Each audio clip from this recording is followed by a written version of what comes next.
helping Christians understand what they believe and why they believe it. This is the passion of Dr. R.C. Sproul, founder of Ligonier Ministries. We offer the growing Christian thousands of practical educational resources rich in biblical truth. Each is created to help you understand Scripture and apply it to your daily living. Ligonier Ministries is here to equip you to give an answer for the hope that is in you. The Bible teaches nothing less than a whole world and life view, comprehensive enough for the inquiring scholar, simple enough for the child, yet so profound as to answer the deepest questions of meaning. A mind renewed by the Word of God can change the family, church, and the world. All of our resources draw on the rich heritage we have as Christians. Let us know today how we can help you continue your journey to the renewed mind. You're about to see a video series that I put together a few years ago out of the desire to help people get a handle on the major themes and movement of biblical history, from dust to glory, from the beginning to the end. I hope that this will take you on a pilgrimage through the history of God's divine revelation.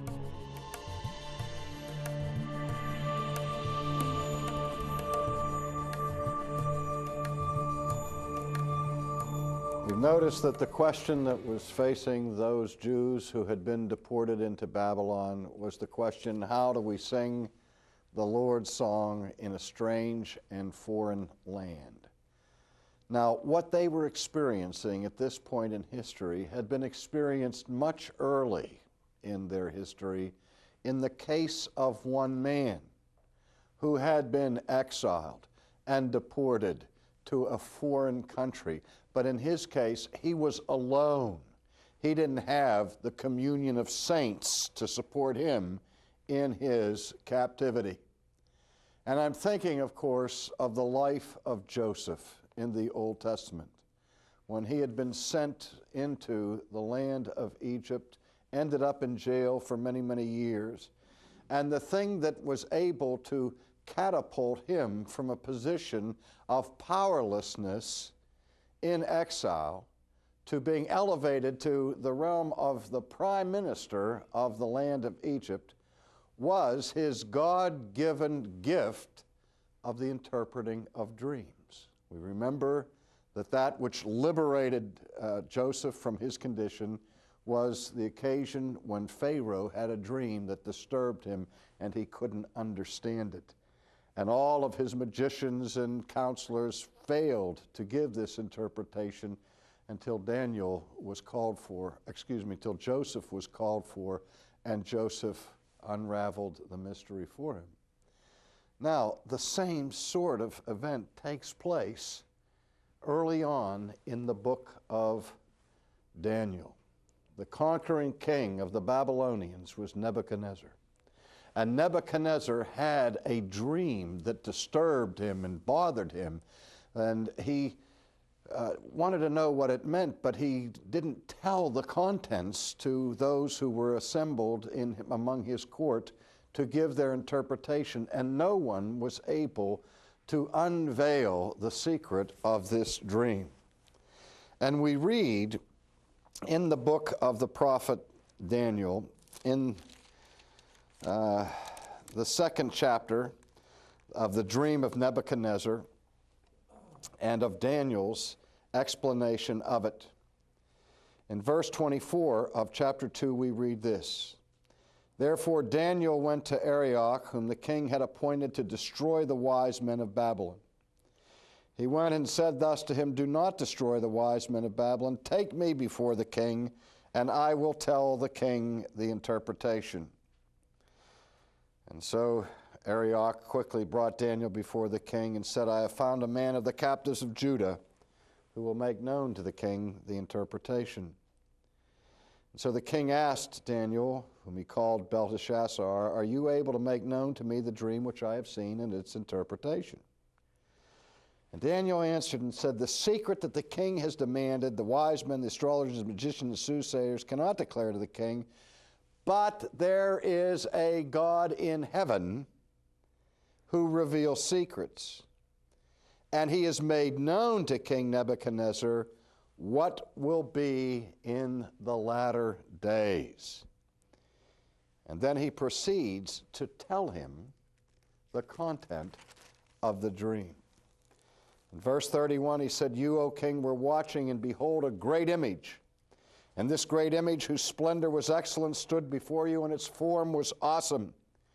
The image's head was of fine gold, its chest and arms of silver, its belly and thighs of bronze, its legs of iron, its feet partly of iron and partly of clay." Here's where we get the image of feet of clay. "And you watched while a stone was cut out without hands, which struck the image on its feet of iron and clay and broke them in pieces.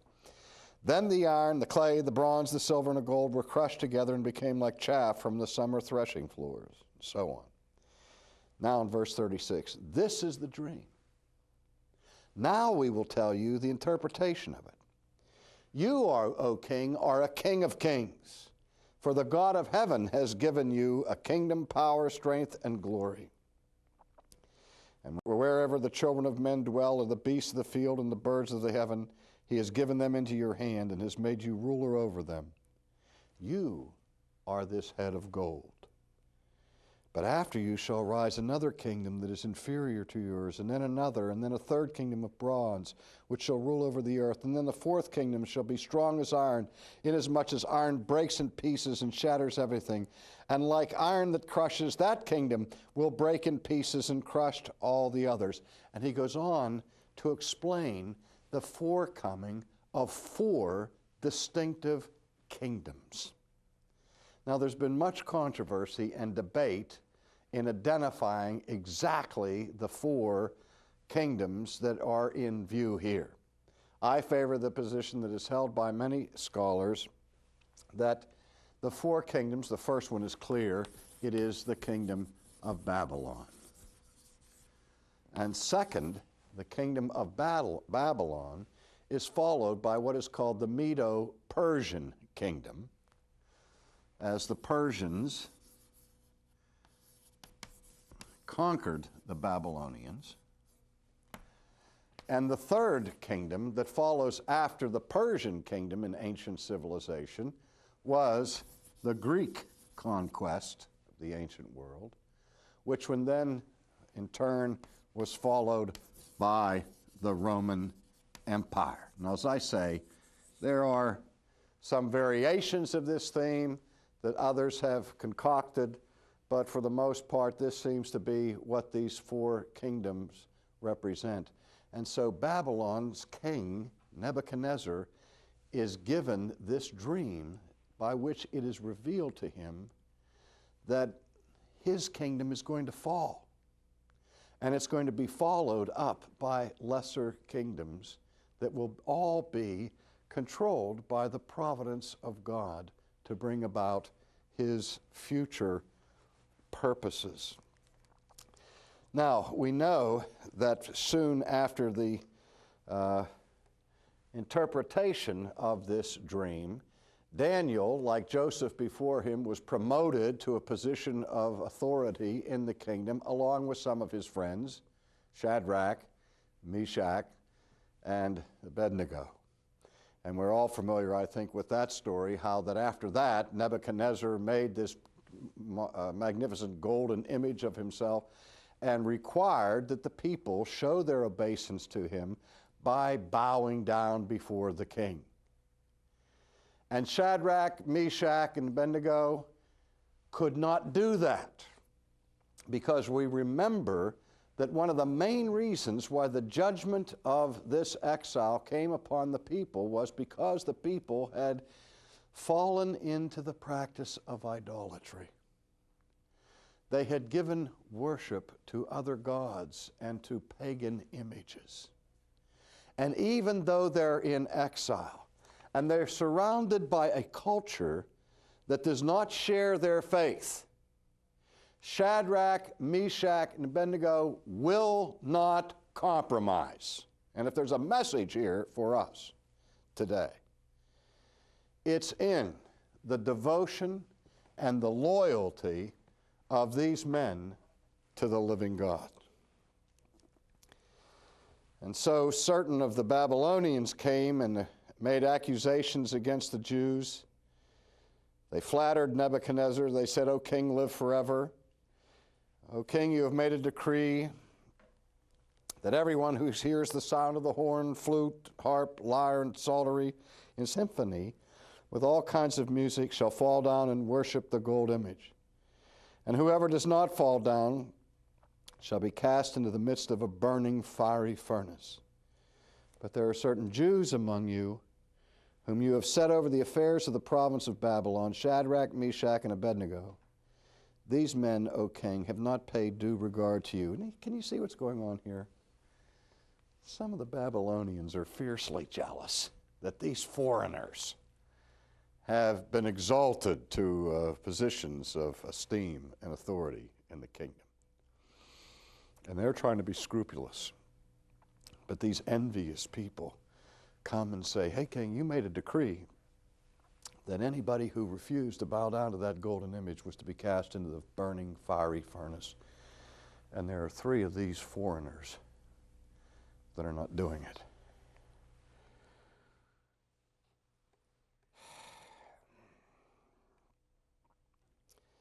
Then Nebuchadnezzar, in rage and fury, gave the command to bring Shadrach, Meshach, and Abednego. So they brought these men before the king. Nebuchadnezzar spoke, saying to them, "Is it true, Shadrach, Meshach, and Abednego, that you do not serve my gods or worship the golden image which I have set out? Now if you are ready at the time you hear the sound of the horn, the flute, the harp, and so on, and you fall down and worship the image which I have made, good.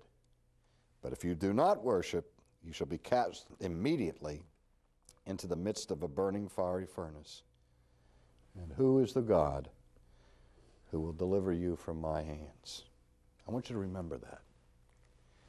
In his anger and fury and rage, Nebuchadnezzar said, "I am going to put you in that furnace, and who is the God who could possibly deliver you from that?" Keep that stored in your mind for what happens a couple of chapters later to Nebuchadnezzar himself. Shadrach, Meshach, and Abednego answered and said to the king, "O Nebuchadnezzar, we have no need to answer you in this matter. If that is the case, our God whom we serve is able to deliver us from the burning fiery furnace, and he will deliver us from your hand, O king. But if not, let it be known to you, O king, that we do not serve your gods, nor will we worship the gold image which you have set up." This is one of the most heroic responses in all of redemptive history. The first thing these men say to the king, they said, "King, our God will deliver us from your fiery furnace.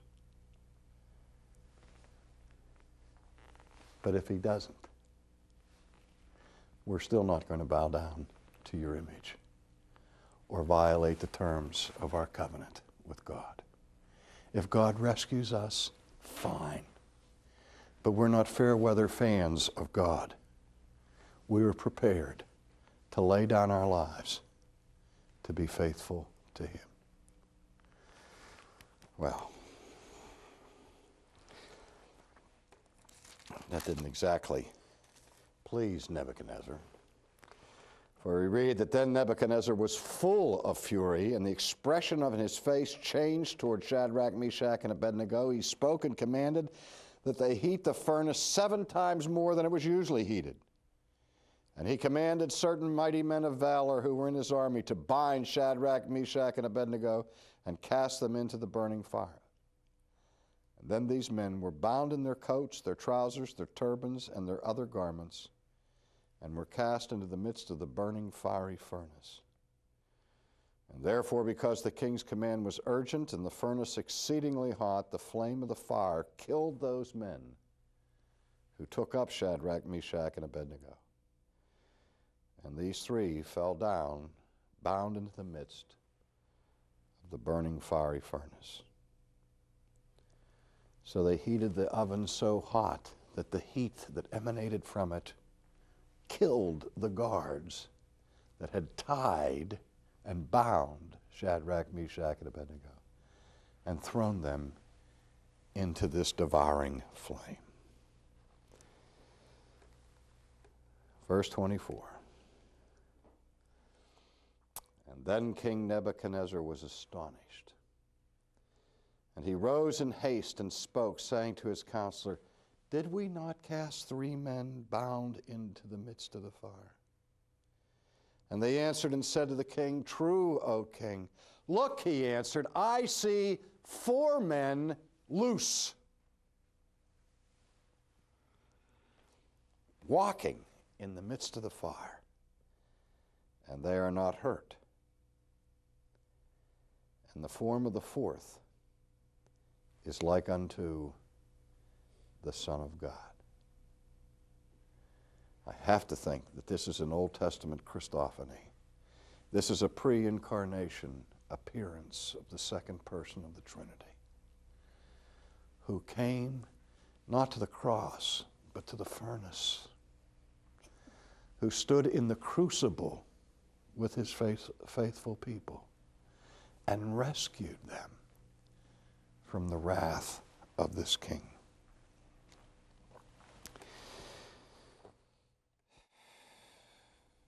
Then Shadrach, Meshach, and Abednego came from the midst of the fire. And the satraps, administrators, governors, and the king's counselors gathered together, and they saw these men on whose bodies the fire had no power. The hair of their head was not singed, nor were their garments affected, and not even the smell of fire was upon them. And Nebuchadnezzar spoke, saying, Blessed be the God of Shadrach, Meshach, and Abednego, who sent his angel and delivered his servants who trusted in him, and they have frustrated the king's word and yielded their bodies that they should not serve nor worship any god except their own. Therefore I make a decree that any people, nation, or language which speaks anything amiss against the God of Shadrach, Meshach, and Abednego shall be cut in pieces, and their houses be made an ash heap, because there is no other God who can deliver like this. Remember what he said earlier? Who is this God that you think can deliver you? And even the king becomes aware of the character of God. Again, Nebuchadnezzar has a dream. And again, Daniel is called upon to interpret it. And is his interpretation of judgment upon Nebuchadnezzar, where the reading of the interpretation is found in chapter 4, verse 31. While the word was still in the king's mouth, a voice fell from heaven, King Nebuchadnezzar, to you it is spoken, the kingdom has departed from you. And they shall drive you from men, and your dwelling shall be with the beasts of the field. And they shall make you eat grass like oxen. And 7 times shall pass over you until you know that the Most High rules in the kingdom of men and gives it to whomever he chooses. This is a contest of kings. Just as we saw earlier in the contest between Moses and God and the power of Egypt in Pharaoh. Now God is saying to the most powerful king of the time, we will see who has the power. The Most High rules in the kingdom of men, and he gives it to whomever he chooses. And that very hour the word was fulfilled concerning Nebuchadnezzar. He was driven from men and ate grass like oxen. His body was wet with the dew of heaven, till his hair had grown like eagle's feathers, and his nail like bird's claws. Does that remind you of anybody? Howard Hughes, in the dementia of his latter years, with fingernails several inches long. One of the most powerful men in the world, reduced to living like an animal. And so Nebuchadnezzar is humiliated in the extreme. But at the end of time, he said, I, Nebuchadnezzar, lifted my eyes to heaven, and my understanding returned to me, and I blessed the Most High and praised and honored him. For his dominion is an everlasting dominion. His kingdom is from generation to generation. No one can restrain his hand or say to him, what have you done? I, Nebuchadnezzar, praise, extol, and honor the King of heaven, all of whose works are truth and his ways justice, and those who walk in pride he is able to put down. When Nebuchadnezzar died, the kingdom was transferred, and decades passed, and the Jews were still under the oppression of the Babylonians, and the Jews were still under the oppression of the Babylonians. And then one of the most fascinating stories is found in the 5th chapter of Daniel. The story of a later king whose name is Belshazzar. And we read in chapter 5, Belshazzar made a great feast for 1,000 of his lords and drank wine in the presence of the 1,000. And while he tasted the wine, Belshazzar gave the command to bring the gold and silver vessels which his father Nebuchadnezzar had taken from the temple which had been in Jerusalem, that the king and his lords, his wives, and his concubines might drink from them. And they brought the gold vessels that had been taken from the temple of the house of God which had been in Jerusalem, and the king and his lords, his wives, and his concubines drank from them. They drank wine and praised the gods of gold and silver, bronze and iron, wood and stone. Do you see what's happening here? Belshazzar is filled with arrogance and pride, and he decides to have this mighty feast.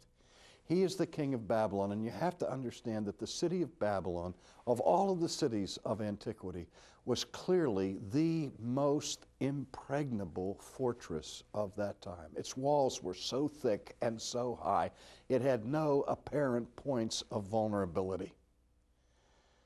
And according to the secular historians, even while this feast is going on, the armies of the Persians had marched into Babylon and were contemplating a way to lay siege to the city.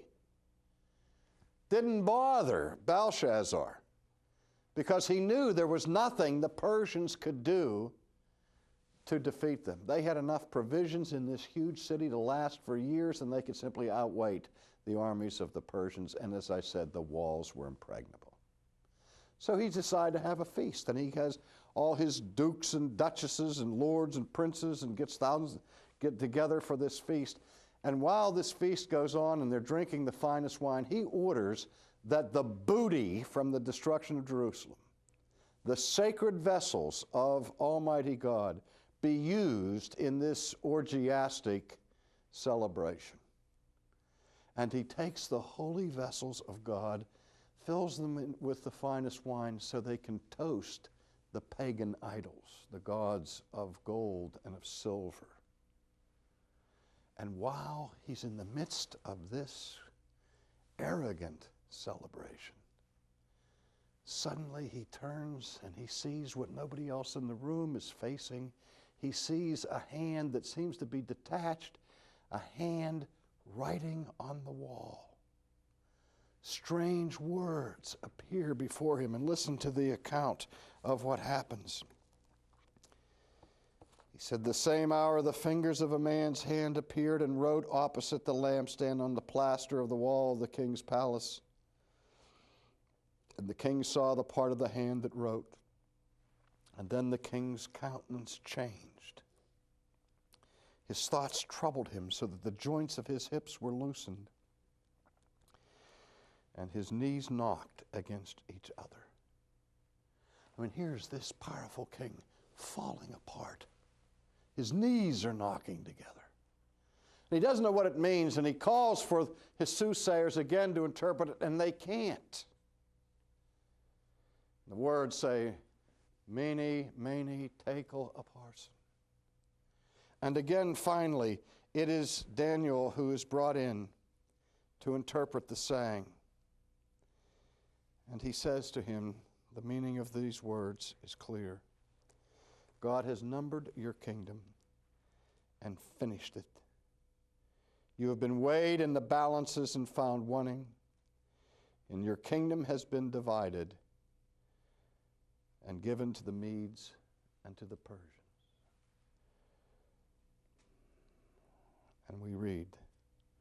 the end of the chapter. And on that night, Belshazzar, king of the Chaldeans, was slain. We don't know how it happened. We don't know how the Persians conquered Babylon, but the secular historians of the period say that there was an underground stream that went under the wall of Babylon that supplied the water to the city. And the Persian commander understood that and dammed up the river upstream, so that as soon as the water stopped flowing, this big, huge viaduct under the wall became passable. And while the feast was going on that night, the Persian army walked unimpeded under the walls of Babylon and surprised the king and his nobles while they're in a drunken stupor and conquered them. This is the story of the providence of God, who bestows kingdoms and takes them away, raises kings up, brings kings down. And Daniel is saying that the future of the people of God is not in the hands of the Babylonians, but in the hands of God.